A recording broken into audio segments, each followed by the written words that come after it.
علامہ اقبال، میں عرض کر چکا ہوں کہ ان کی ابتدائی تعلیم میں اور خاندانی پس منظر کے اندر مذہبی اثرات بڑے گہرے تھے۔ بہرحال انہوں نے ایم اے کیا ہے غالباً 1897 میں، اور اس وقت کا کچھ اقبال جو ہے اس وقت سے لے کر 1905 تک کا اقبال، ایک طرف تو اس میں بھی نیشنلزم تھا، ہندی نیشنلزم، یہ نوٹ کر لیجیے۔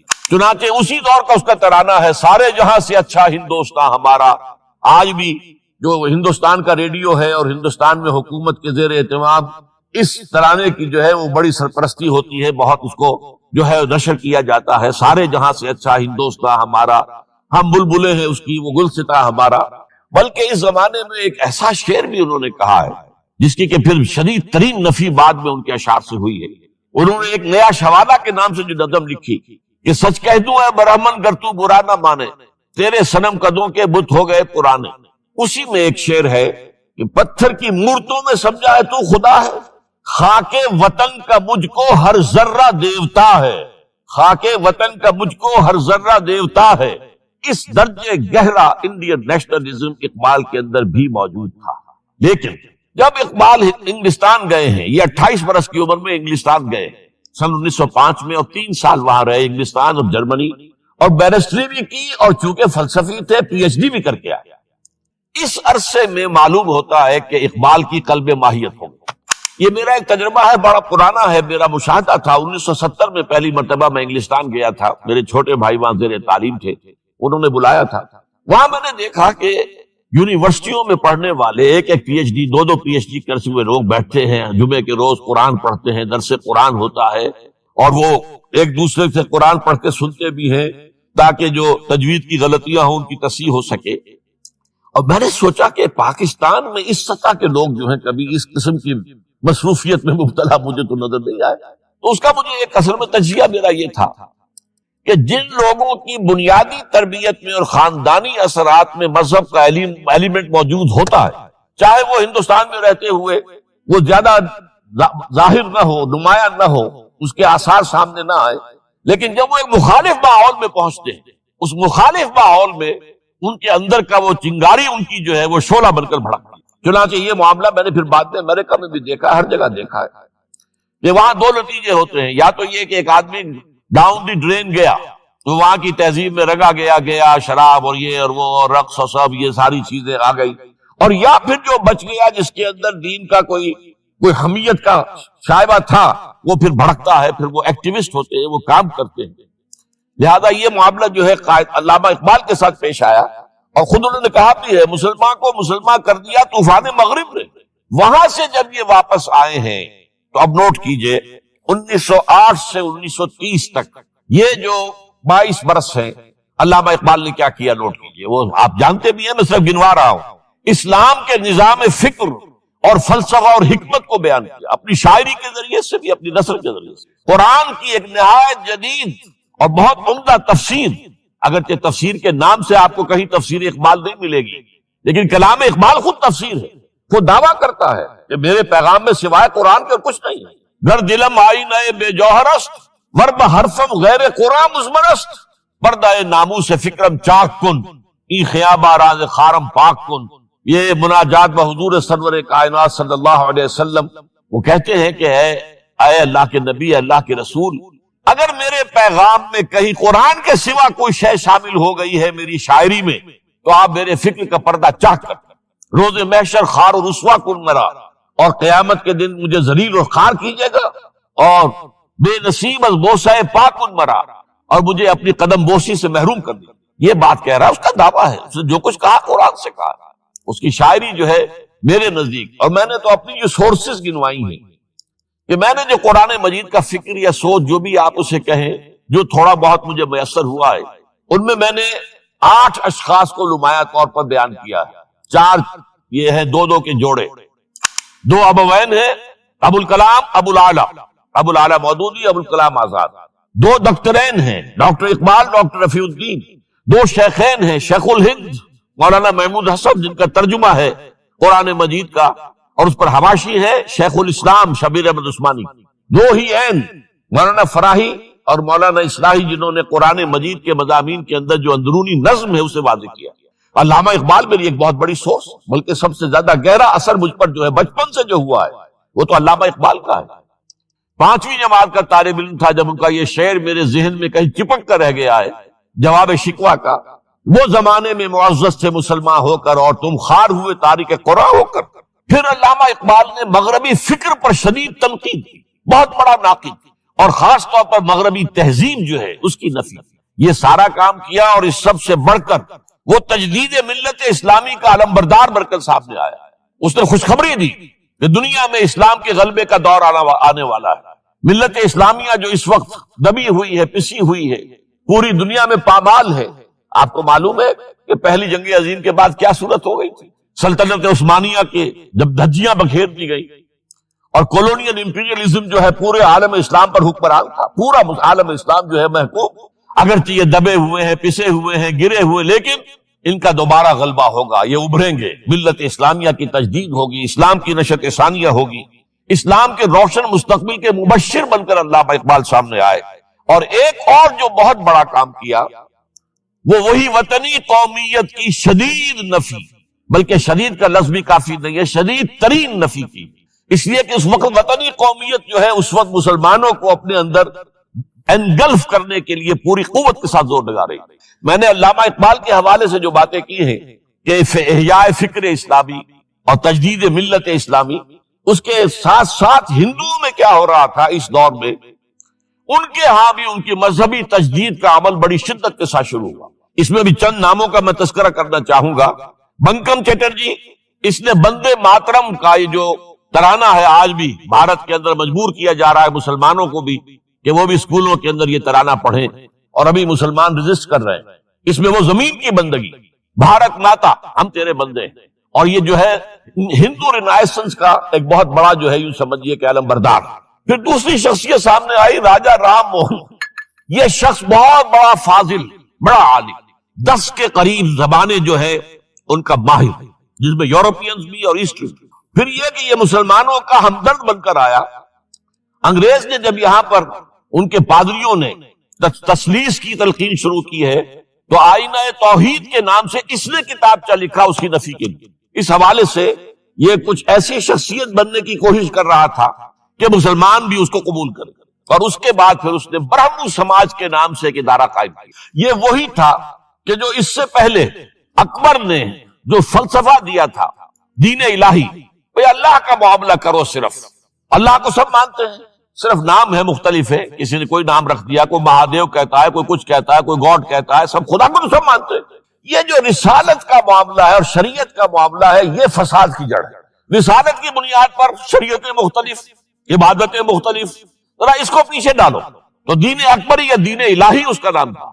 اس کے اندر بھی در حقیقت کوشش یہ تھی کہ تمام مذاہب کو ایک ہاون دستے میں ڈال کے اور اس کو کوٹ کے اور چھان پیس کے ایک صفوف بنا کر ایک کامن مذہب ہندوستان کا وجود میں لایا جائے۔ بہرحال اس وقت اللہ تعالیٰ نے کھڑا کیا ہے حضرت مجدد الفسانی رحمۃ اللہ علیہ کو، کہ جنہوں نے اس فتنے کی سرکوبی کی۔ اس نے بھی مجلس ازدی کے نام سے ایسا ہی ادارہ شروع کیا، اور یہ گویا کہ ٹھنڈی چھری کے مانند، اس لیے کہ اسلام کا دار و مدار تو رسالت پر ہے۔ بقول اقبال بمصطفیٰ برسا خویش را کے دی ہماؤس، اگر باون رسیدی تمام بول حبیث۔ اسلام کا تو سارا معاملہ، دین جو ہے اس کا سارا جو مدار دار و مدار ہے وہ رسالت پر ہے، نبوت پر ہے، اسی پر شریعت کا سارا دار و مدار ہے۔ رسالت سے کاٹ دیجئے، حدیث سے کاٹ دیجئے، سنت سے کاٹ دیجئے، تو پھر قرآن کو پھر موم کی ناک بنا کر جو چاہیں آپ تعبیر کر لیں، جو چاہیں تشریح کر لیں، جدھر چاہیں اسے موم کی ناک کی طرح بوٹ کر لے جائیں۔ بہرحال اس معاملے میں بھی پھر ایک تیسری تحریک جو شروع ہوئی وہ بہت ملیٹنٹ تھی، آریہ سماج، دیانند سرسوتی، یہ ملیٹنٹ تھی اور بڑی اس کی جو ہے پذیرائی ہوئی ہندو معاشرے میں۔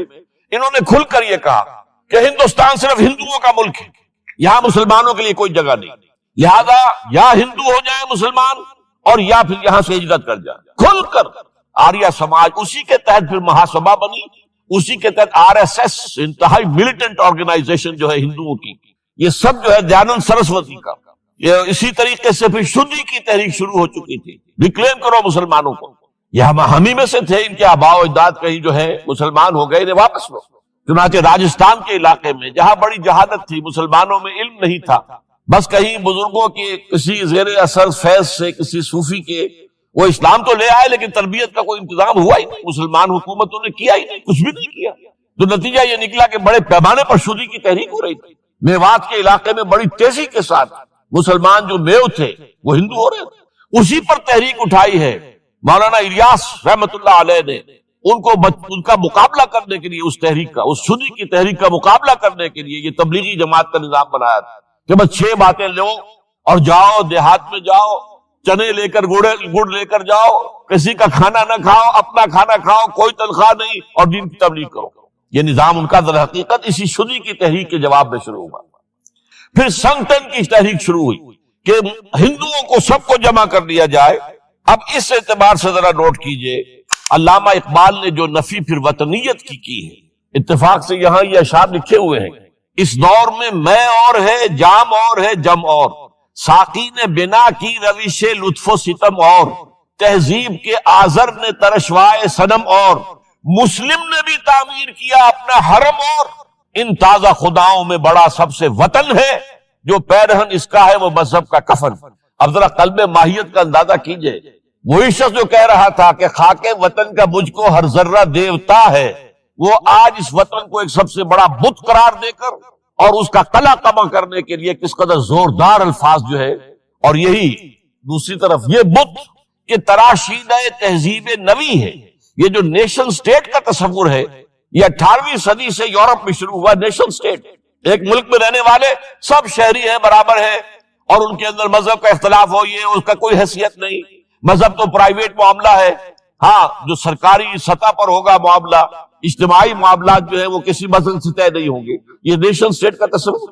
یہ بت کہ تراشیدہ تہذیب نوی ہے، غارت گرے کاشانہ دین نبوی ہے، بازو تیرا توحید کی قوت سے قوی ہے، اسلام تیرا دیس ہے تو مصطفی ہے، نہ زارہ دیری نہ زمانے کو دکھا دے، اے مصطفی خاک میں اس بت کو ملا. اس سے بھی زیادہ مجھے ملا ہے ایک ان کے قطعہ جو ہے، منزل راہ رواں دور بھی دشوار بھی ہے، کوئی اس قافلے میں قافلہ سالار بھی ہے، بڑھ کے خیبر سے ہے یہ مارکہ دین و وطن. خیبر، غزوہ خیبر سے کہیں بڑھ کر یہ دین و وطن کا مارکہ کہ ہمارے نزدیک ہماری قومیت کی بنیاد ہمارا دین. آج دنیا یہ کہتی ہے کہ قومیت کی بنیاد وطن ہے. یہ جو مارکہ دین و وطن ہے، بڑھ کے خیبر سے ہے یہ مارکہ دین و وطن. اس زمانے میں کوئی حیدر کرار بھی ہے. تو واقعہ یہ ہے کہ علامہ اقبال نے اس سلسلے میں وہ رول بھی پلے کیا کہ جو حضرت مجدد الفسانی رحمت اللہ علیہ نے دین اکبری کا قلع قمع کرنے میں ادا کیا تھا، اور اس میں کوئی شک نہیں ہے. اس اعتبار سے میں کہا کرتا ہوں کہ حضرت مجدد الفسانی کے بروز کی حیثیت رکھتے ہیں علامہ اقبال، اور ان کو جو گہری نسبت تھی. حاضر ہوا میں شیخ مجدد کی لحد پر، وہ خاک کے ہے زیر فلک مطلع انوار، گردن نہ جھکی جس کی جہانگیر کے آگے، جس کے نفس گرم سے ہے گرمی احرار. وہ ہند میں سرمایہ ملت کا نگہباں، وہ ہند میں سرمایہ ملت کا نگہباں. ملت کا سرمایہ تو سارا کا سارا جو ہے ایمان پر رسالت سے. آپ حضرت مجدد الفسانی کے خطوط پڑھیے، سب سے زیادہ زور اطاعت رسول، اطاعت رسول، اطاعت رسول، اطاعت رسول. جس کی جڑ کاٹنے کی کوشش کی تھی دین الہی کے ذریعے سے اکبر نے، اس کو دوبارہ مستحکم کیا ہے وہ مجدد الفسانی رحمت اللہ علیہ نے. اب آئیے 1930 کا ماہ دسمبر. اس میں ایک بات ہم دیکھ چکے، محمد علی جناح ہندوستان کی سیاست سے مایوس ہو کر ملک چھوڑ کر انگلستان میں جا کر آباد ہو چکے. اور اس ضمن میں ایک واقعہ میں آپ کو سنا دوں. ایس ایم اکرام صاحب کا نام بہت سے حضرات کے علم میں ہوگا. ان کی 3 کتابیں جو ہے بڑی مارکت الارا ہیں. آب کوثر، موج کوثر، روض کوثر. ادارہ ثقافت اسلامیہ کے ڈائریکٹر رہے بہت عرصے تک، بہت پڑھے لکھے آدمی. وہ آکسفورڈ میں پڑھتے تھے اس زمانے میں. وہ لندن گئے، انہوں نے محمد علی جناح صاحب سے ملاقات کی اور کہا کہ آپ کیوں چھوڑ کر آ گئے ہندوستان کے مسلمانوں کو آپ کی رہنمائی کی ضرورت ہے. تو جواب جو تھا محمد علی جناح کا وہ نوٹ کرنے کے قابل ہے. ہندوز آر انکوریجیبل، یہ ہے جو نتیجہ نکالا تھا محمد علی جناح نے. یوں سمجھیے کہ 24 برس کی محنت شاقہ کہ کوئی اتحاد کا فارمولہ طے ہو جائے، کوئی بنیاد ہو جائے، کوئی ہمارے مابین متفق علیہ اسکیم طے بن جائے، لیکن جس درجے مایوس ہوا ہے شخص. ہندوز آر انکوریجیبل، یہ ناقابل اصلاح ہے. اور مسلمانوں کا حال یہ ہے کہ ان کا ایک لیڈر جو بات مجھ سے کرتا ہے صبح کو وہ شام کو ڈپٹی کمشنر کو بتا دیتا ہے. تو اب میں ایسی قوم کی رہنمائی کیسے کروں؟ تو یہ میں نے آپ کو یہ واقعہ بھی سنا دیا کہ وہ مایوسی کا عالم کیا تھا. لیکن اب جو ہے 1930 میں جبکہ مسلم انڈیا کا ایک سورج تو غروب ہو گیا تھا، مغرب میں جا کر بیٹھ گیا، مغرب میں سورج غروب ہوتا ہے، ایم اے جناح تو وہاں بیٹھ گئے. ایک سورج اب طلوع ہوا ہے مسلم لیگ کے پلیٹ فارم پر، یہ ہے علامہ اقبال.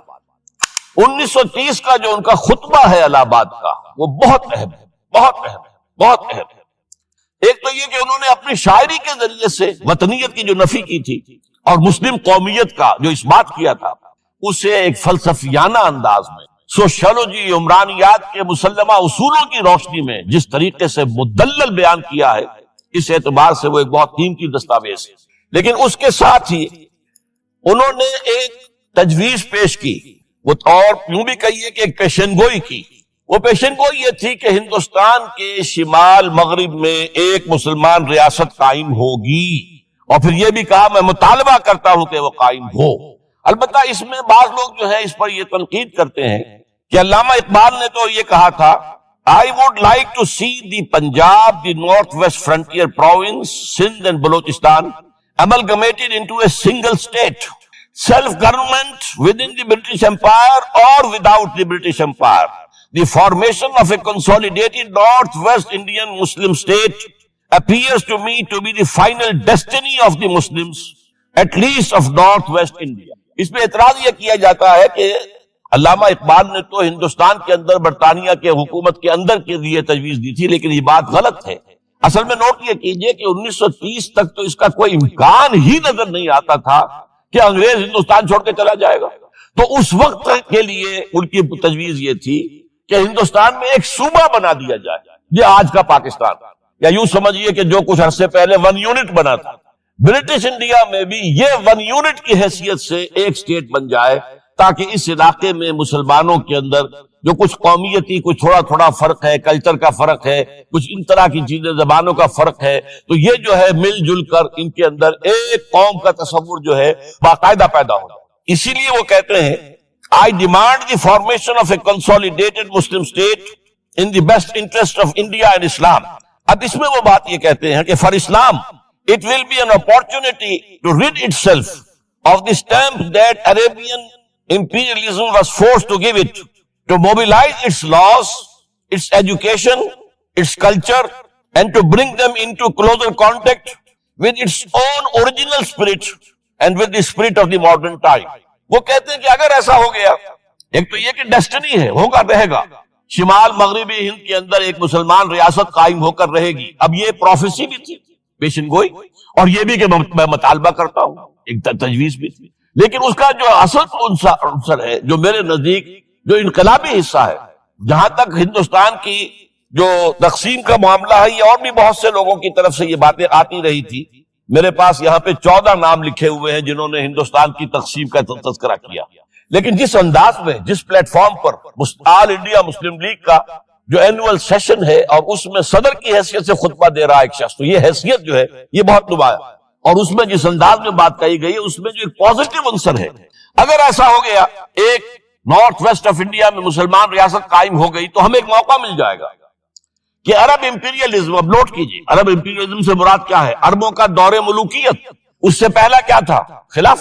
خلافت راشدہ، اصل اسلام. دور بنو امیہ تو اصل اسلام نہیں تھا، حکومتی سطح پر تو بالکل اسلام نہیں تھا. وہی دور ہے جس میں کہ سانحہ کربلا ہوا ہے، واقعہ ہرہ ہوا ہے، ظلم کی انتہا ہوئی ہے، سینکڑوں تابعین کو حجاج ابن یوسف نے شہید کیا ہے. اس کو حدیث کے اندر بھی کہا گیا ہے ملکن اعظم، کاٹ کھانے والی ملوکیت. اس کے بعد جو ہے دور آیا ہے بنو عباس کا، وہ محل بنے ہیں شاندار، جو ہے جو بھی بادشاہوں کے ہاں ہوتا تھا وہ سارا کا سارا معاملہ آیا ہے. تو اب دنیا اسلام کو ان کے آئینے میں دیکھتی ہے، وہ سمجھتی ہے یہ اسلام ہے، لہذا اس میں تو کوئی شے ایسی نہیں ہے جو اٹریکٹ کر سکے، جو کسی قوم کو اسلام کی طرف جو ہے وہ کھینچ سکے. تو یہ جو امپریشن ہے جو کہ اس دور ملوک کی عرب امپیریلزم کا لفظ استعمال کیا ہے، اسلام کے چہرے پر جو بدنما داغ اور دھبے آ گئے ہیں، انہیں ہٹا کر وہ جس کی اوریجنل پیورٹی ہے، اور ظاہر بات ہے کہ دور ملوکیت سے پہلے خلافت راشدہ، تو گویا کہ اس میں اگرچہ نام خلافت راشدہ کا نہیں لیا گیا ہے، لیکن یہ ہے کہ بات مراد وہی ہے. لیکن اور اس میں بھی جو بڑی حکیمانہ بات ہے کہ ہم اس کو bring them into closer contact with its own original spirit، جو اصل اسلام کی اصل روح ہے، and with spirit of the modern times, اس زمانے کے جو تقاضے ہیں ان کے مطابق اجتہاد کے دروازے کو کھول کر اور ہم ایک ایسا نظام جو ہے وہ یہاں پر قائم کریں۔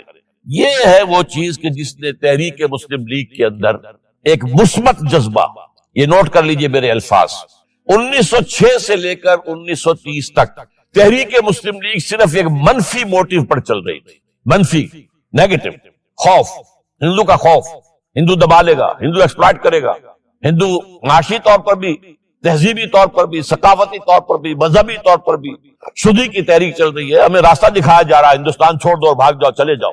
یہ سارا خوف کا عنصر تھا، اور اس میں تحفظات تلاش کرنے، کوئی ایسی یقین دہانیاں کہ وہ مسلمانوں کے حالات بہتر ہو جائیں، اس کے علاوہ کوئی اور موٹیو نہیں تھا، یہ منفی موٹیو تھا۔ اور اس کی وجہ ساتھ ہی یہ ہے کہ مسلم لیگ اس وقت تک کوئی عوامی جماعت تھی ہی نہیں، بلکہ کچھ خواص، اونچے لوگ، نوابوں اور نواب زادوں اور ان ایسے لوگوں کی جو ہے یہ ایک جماعت تھی۔ لیکن 37 میں جو یہ انجیکشن لگا ہے یہ پوزیٹیو ہے۔ اس کی مثال میں دیا کرتا ہوں کہ کوئی مریض پڑا ہوا اپنے بیڈ پر اور گلوکوز کی بوتل لگی ہوئی ہے اور ایک ٹیوب چل رہی ہے، تو اس کے اندر ہی کوئی اب انجیکشن لگانا ہے تو اس ٹیوب میں لگا دیتے ہیں، ایسا نہ ہو کہ کوئی اور پرک دینی پڑے مریض کو اور اسے تکلیف ہو۔ تو گویا کہ مسلم لیگ کا جو بھی وہ ایک نظام تھا اس میں ایک انجیکشن لگایا ہے علامہ اقبال نے 1930 کے خطبے میں۔ اگلی بات، اس کے بعد یہی انجیکشن علامہ اقبال نے لندن میں مسٹر محمد علی جناح کے ذہن و فکر میں لگایا ہے۔ اس کا واقعہ کیا ہے؟ 3 گول میز کانفرنسیں ہوئی تھی، پہلی اور دوسری میں محمد علی جناح بھی شریک تھے، تیسری 1932 میں ہوئی، اب وہ شریک نہیں ہوئی، اس لیے کہ وہ سیاست چھوڑ چکے، وہ تو سیاست کو خیر بات کہہ کر اب پریکٹس کر رہے تھے، لیکن علامہ اقبال اس میں گئے تھے، وہاں موقع ملا، قریبی ملاقاتیں ہوئیں، گفتگویں ہوئیں، اور ان ملاقاتوں کے نتیجے میں یہی انجیکشن علامہ اقبال نے محمد علی جناح کے ذہن اور فکر کے اندر لگایا ہے کہ بات کرو اسلام کے احیاء کی، وہ چیز کہ جو مسلمانوں کے جذبات کے اندر گرمی پیدا کرے، حرارت پیدا کرے۔ اس حوالے سے یہ جو انجیکشن لگایا گیا ہے اسی سے پھر یہ کہ ان کے مزاج کے اندر ایک تبدیلی آئی، کچھ اور لوگوں نے بھی انہیں کہا ہوا تھا، لیکن یہ کہ خاص طور پر یہ بات اقبال کی تھی جس کی اپنی ایک حیثیت تھی۔ بہرحال 1934 میں ایم اے جناح واپس آ گئے، پھر انہیں مسلم لیگ کا تا حیات صدر بنا دیا گیا، پھر انہوں نے مسلم لیگ کو سنبھالا ذرا، لیکن 1936 کے الیکشن جو آئے یہاں پر، اس میں کانگریس پوری اوور ویلمنگ میجورٹی سے جیت گئی۔ ابھی محمد علی جناح کو موقع ملا ہی نہیں تھا کہ ابھی مسلم لیگ کو سنبھال سکتے، اور ان جو وزارتیں بنی تھی اس دور میں کانگریس کی، انہوں نے جو سلوک مسلمانوں کے ساتھ کیا، جو مظالم ڈھائے، جو انہیں دبایا اور ان کے حقوق کو پامال کیا، اس سے وہ نیگیٹو من جو ایک موٹیو تھا وہ بھی اور قوی ہو گیا۔ اور اس کے بعد پھر محمد علی جناح نے 1937 سے لے کر 1947 تک، ایک لفظ میں استعمال کر رہا ہوں، آپ گھبرا نہ جائیں، 1937 سے 1947 تک اسلام کی قوالی گائی، پورے 10 برس اسلام اسلام اسلام اسلام، ہمیں اسلام چاہیے، اسلامی تہذیب ہم چاہتے ہیں، اسلامی قانون ہم چاہتے ہیں، ہمارے قوانین اور ہیں، ہمارا مذہب نہیں ہے، وہ دین ہے، وہ زندگی کے تمام معاملات پر۔ یہ جو ہے میں قوالی اس لیے کہہ رہا ہوں کہ قوالی میں تکرار ہوتی ہے، جس تکرار کے ساتھ یہ اب اس موقع پر آ کر محمد علی جناح قائد اعظم بن گئے۔ مسلمانوں کے دلوں کی بات، اقبال نے جو ولولہ پیدا کر دیا تھا، ایک ولولہ تازہ دیا میں نے دلوں کو، لاہور سے تا خاک بخارا اور سمرقند، وہ جو ولولہ تھا، جو غلغلہ تھا، اب محمد علی جناح کی زبان سے جب وہ بات آئی ہے تو یہ مسلمانوں کے دل کی آواز تھی، ان کی روح کی پکار تھی۔ لہذا اب مسلم لیگ ایک عوامی جماعت بنی اور محمد علی جناح اب قائد اعظم قرار پائے۔ اب اس معاملے میں چاہتا ہوں ذرا، کیونکہ یہ بات نئی سی ہوگی، میرے اس تجزیے کے روح سے نظریہ پاکستان اسلام اور اسلام کا احیاء خلافت راشدہ کے مفہوم، اور اس کا خالق اقبال ہے، اس میں کوئی شک نہیں، قائد اعظم تک بھی یہ بات پہنچانے والا اقبال، اور پھر اسی پر قائد اعظم نے عمل کیا ہے۔ تو اس چیز کو بہت سے لوگ جو ہیں آسانی کے ساتھ تسلیم نہیں کریں گے، لیکن میں یہ چاہتا ہوں کہ خود قائد اعظم نے علامہ اقبال کے بارے میں جو کچھ کہا ہے اس کی 2 کوٹیشنز آپ کے سامنے رکھنا۔ کلکتہ 21 اپریل 1938 کو علامہ اقبال کا انتقال ہوا۔ اس وقت کلکتے میں ایک بہت بڑا جلسہ ہو رہا تھا فلسطین کے مسئلے پر غور کرنے کے لیے، قائد اعظم اس کے چیف مقرر تھے۔ اب یہ خبر پڑھیے. A mammoth public meeting of the Muslims of Calcutta was held on the football ground on 21st April to consider the Palestine problem. But it was converted into a condolence meeting to mourn the death of Allama Iqbal. Mr. M. Jinnah said that the sorrowful news of the death of Dr. Sir Muhammad Iqbal had plunged the world of Islam in gloom and mourning.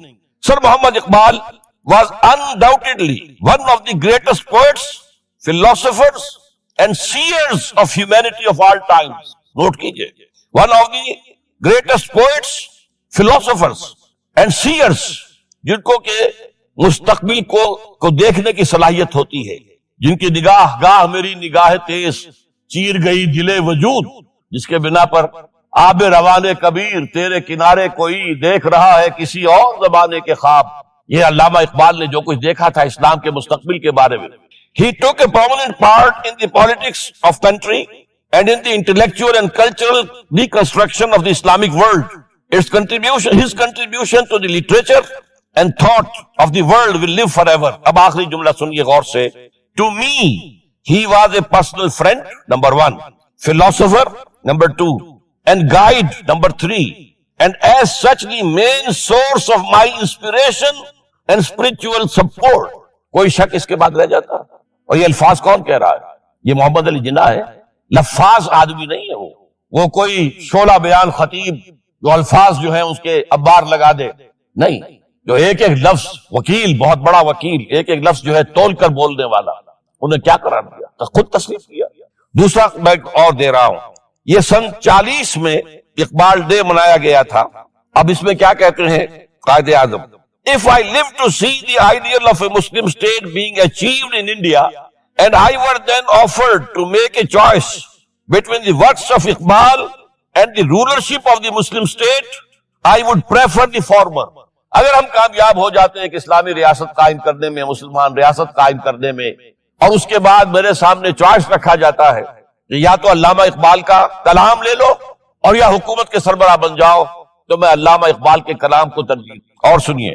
Continuing, Mr. Jinnah said that in April 1936, he thought of transforming the Muslim League, which was then only an academic institution, into a parliament of the Muslims of India.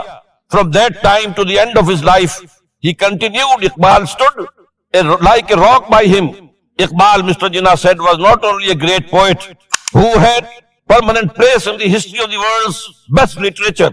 He was a dynamic personality who during his lifetime made the greatest contribution towards rousing and developing of Muslim national consciousness. اب اس کے بعد جو ہے نظریہ پاکستان کیا تھا اور اس کا خالق کون تھا، اس کو اچھی طرح سمجھ